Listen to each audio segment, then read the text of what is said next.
Welcome to the Neijiaquan podcast. My name is Isaac Kamens. This is a bi-weekly podcast where my friend Jess O'Brien and I discuss internal martial arts, qigong, and meditation. This week, we're still on break, but here's a little promo of what we're going to be talking about in the next season. And on our Patreon, we complete our discussion of the Tang Shu Dao and Zhu Hongji with a little bit more from Mike Bingo and then some from Zhu Hongji's son. So check that out. Much more to come in season 3. We got some big interviews coming out and more on the Patreon. So check out the Patreon if you haven't already become a subscriber. Take care of yourself. Enjoy the little promo here and be well. So in our preview for the upcoming season, we want to talk about the book that we're going to be featuring called Uncovering the Secrets of Internal Power in Tai Chi by Bai Hua, published in 2001. And we went through the process of having it translated, and we've been working with the manuscript for a while now. And so we wanted to bring it out on the podcast and talk about some of the things we've discovered. And since Bai Hua is, teacher of the teacher we share, BK Francis, and he's part of that same lineage. So what was exciting about his book to me is that here's a look at the same school of thought, the same school of practice, same school of martial arts from a different teacher, because we don't have anybody else who learned from Liu Hongji besides Bai Hua. So that is pretty cool. Like, having learned the system from BK Francis, now we can compare what is being said in Bai Hua's book and see how he approaches the same material. It's what Bruce refers to as the fire method version of Liu Hongji's teaching. So it's more about the microcosmic orbit and things like that, and specifically goes into the Tai Chi classics and his version of the Neijiaquan. And so we're going to take a look at that and just give a, compare and contrast sort of to Bruce's stuff. Mm-hmm. And we don't really have anything else from Bai Hua that's been published. Like, it's just this book. He never put out a whole lot of information and didn't teach in public a whole lot. I think he had mostly a few private students. Yeah, I don't think he has anybody in public teaching, and the only person he mentions in his book is Bruce. So right, so he didn't have too much contact with the outside martial arts. Yeah, I think world. He was sort of retired from the martial art world at a young age. So before we look at the book, I just wanted to pull something from Power of Internal Martial Arts about Bai Hua. Just give a little bit of his bio. So here he says, Bai Hua, a student of Liu Hongji, was Beijing educated. I met Bai Hua in Hong Kong and was lucky that he was an extremely articulate Mandarin speaker, because I spoke only Mandarin, the national language of China, and not Cantonese, the main language of Hong Kong. I shared an apartment with Bai Hua for a time, and he had a strong influence on me, especially in terms of lengthening body tissue and opening and closing the joints and body cavities. Bai Hua's method of teaching was to focus on the most critical information. His emphasis was on creating qi and yang internal power. A former Red Guard general when he was a teenager, his martial approach was based on creating techniques that only required 1 or at the most 2 hits to completely incapacitate someone.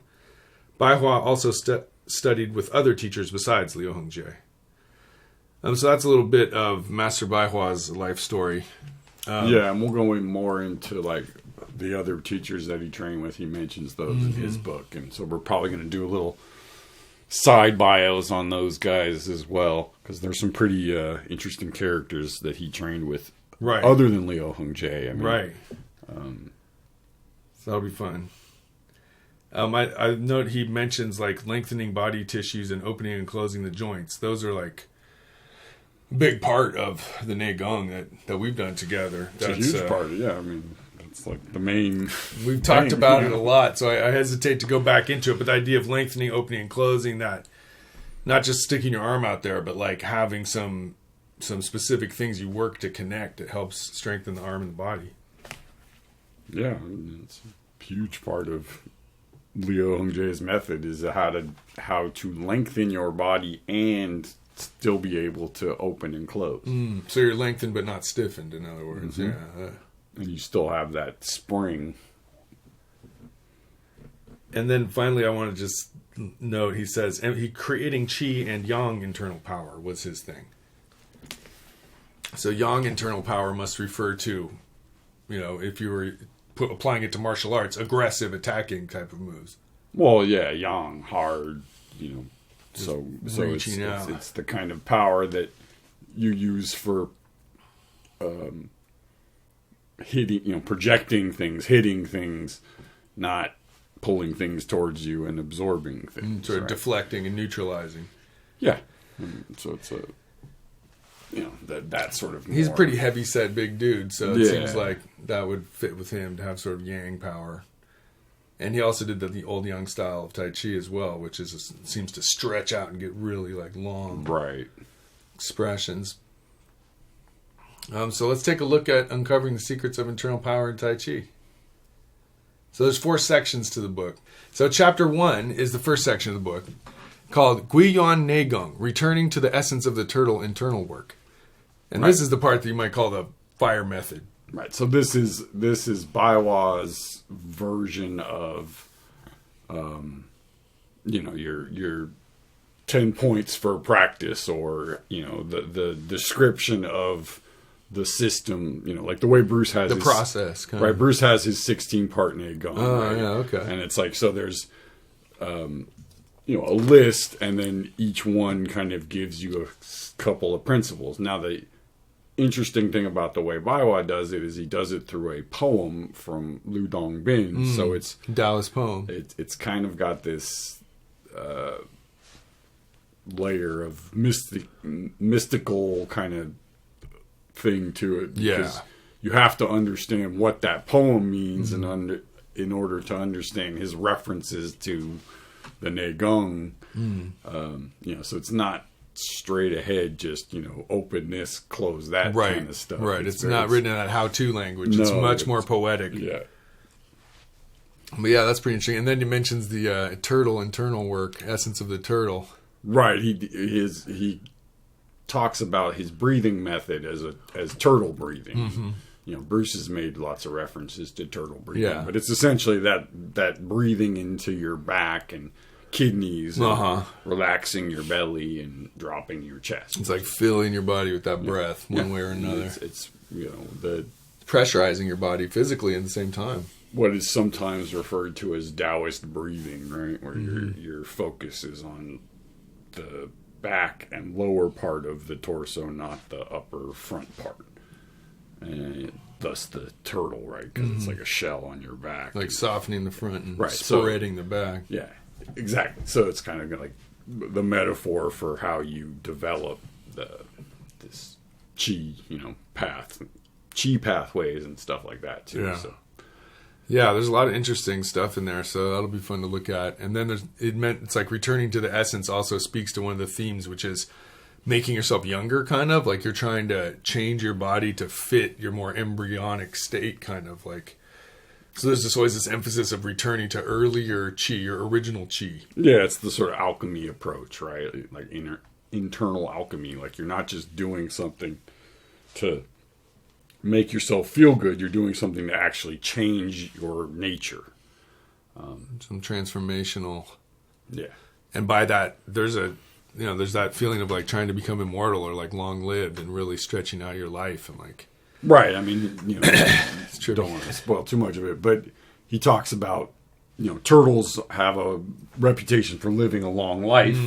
So the idea being that, you're trying to develop the body method of an animal that lives a long time. Right. To, live a long time. Mimic their approach and see if you can achieve the same thing. I mean, turtles are they pop up in Taoism a lot as the symbol for longevity. So I think it's just, that symbolism there too. Chapter 2 is interpreting the Tai Chi classic. So this section is a lot of the martial arts material in the book is covered in this area. Right. So the first section of the book is going to be what we cover in our Patreon episodes, and the bulk of the season will be on the Tai Chi Classics portion, because what we're going to do is talk about a Tai Chi master and then talk about a chunk of the Tai Chi Classics. So that's going to be most of what we talk about, but in the Patreon episodes, we're going to go into the Neigong portion of it. Right. That's where we'll really get into our opinion. The fire method material is going to be on the Patreon. Right. And then we'll give you our opinion on how it connects to Bruce's stuff and sort of larger Qigong world in general. Yeah, it's pretty cool. So looking at the Tai Chi Classic, we're going to, Baihua's, he's got a whole bunch of ideas and theories on how Tai Chi is used as a martial art. So we'll be looking at his, and alongside that, we'll spend some time looking at the Wu Jiantren Tai Chi lineage. We'll be looking at profiles of some of the most famous Tai Chi masters and some less famous ones and some articles written by them. So just uncover a little bit of this history of Tai Chi that connects to Liu Hongzhi's lineage. The third section of Uncovering the Secrets of Internal Power is Chapter 3, A Non-Religious Understanding of the Heart Sutra, where Baihua talks about the Heart Sutra of Buddhism. And the Heart Sutra is a piece of Buddhism that says the form does not differ from the void does not differ from form, which is a concept that comes up a lot in Tai Chi because you talk about emptiness and fullness and, void and all these concepts. Which reminds me of the bio, the idea of opening and closing, lengthening and shrinking. Like there's always those dualities in philosophy as well as Tai Chi. Yeah, totally. So he totally connects Buddhism with Tai Chi in this case. So he's, again, connecting it to another text, So the Neigong he connects to Lu Dongbin's. Yeah, Lao Tzu and Lu Dongbin, and then this piece of it he connects to the Buddha's, text here, and then the next portion is also another text. Right. Well, this one I'd say is pretty cool. Like he really gets deep into this particular sutra and the theological underpinnings of it. Like it's a very intense philosophy chapter. Yeah, and there's a lot to dig through in there. But it doesn't do it all in the context of Tai Chi. Like the whole book keeps referring back to how all this relates to the practice of internal martial arts, basically. Yeah, there's a lot of it where he's breaking down words and syllables. I mean, it's really pretty out there as far as... Yeah, I mean, it's dense material. It's not your average Tai Chi book. Right, so there's no postures or like how to place your feet or whatever. Like he's talking about cosmic forces that are influencing, epics of time. But it's a Tai Chi book that doesn't have a single picture or reference to a Tai Chi movement. Well, no, the Tai Chi Classics talk quite a bit about technique, so that's where we're going to look at specific techniques. But here in the Heart Sutra, it's like there's no part of it where it's like him showing his Tai Chi. Right. I mean, it's very not very graphic. It's very theoretical and philosophical. Yeah. So finally, Chapter 4 of Uncovering the Secrets of Internal Power is Understanding the First Chapter of Sun Tzu's Art of War. So this looks at another famous classic book, this one of military strategy. And that's kind of the final piece of his look at martial arts, is like the philosophy of combat itself, kind of. Yeah, I mean, I feel like it's kind of the, he starts it with Lu Dongbin, which is kind of the like old school, like cosmic Taoism, and then brings it back around to, Sun Tzu, which is a little more modern, more, practical, like doing something, martial arts kind of references. I mean, one way to look at it would be like the early chapter of the book about Neigong is your personal practice. Then you do the Tai Chi practice, and then you're doing Buddhism, and finally this is the world at large, like political conflict. Sun Tzu is just like the great advisor of all the great military leaders and presidents and kings, and the taking it to society around you rather than your inner Neigong. This is the and again, it's just using these very well-known texts as the basis for it. Just gives it a certain kind of gravitas that just talking about your form doesn't quite have. Yeah, I mean, that does impress me of like, he views this martial arts training as part of this huge or bigger way of life. It's like this way of being a sage, as some people call it, where you're like, you've got this understanding of the physical body, mental, the heart, the mind, the society, all those things are part of it. And at the same time, a lot of what he's trying to do is to put all of those concepts into more kind of modern scientific language. So it's, there's an interesting sort of flip side to it. Yeah, he comes from a very strong classical background, but when he writes this book, he wants to try and make it pertinent. So he uses a lot of examples of modern day things to try and like explain something from either Lao Tzu or the Heart Sutra, or the Art of War. Yeah, and when I say modern, I mean, within the last 500 years. It's like...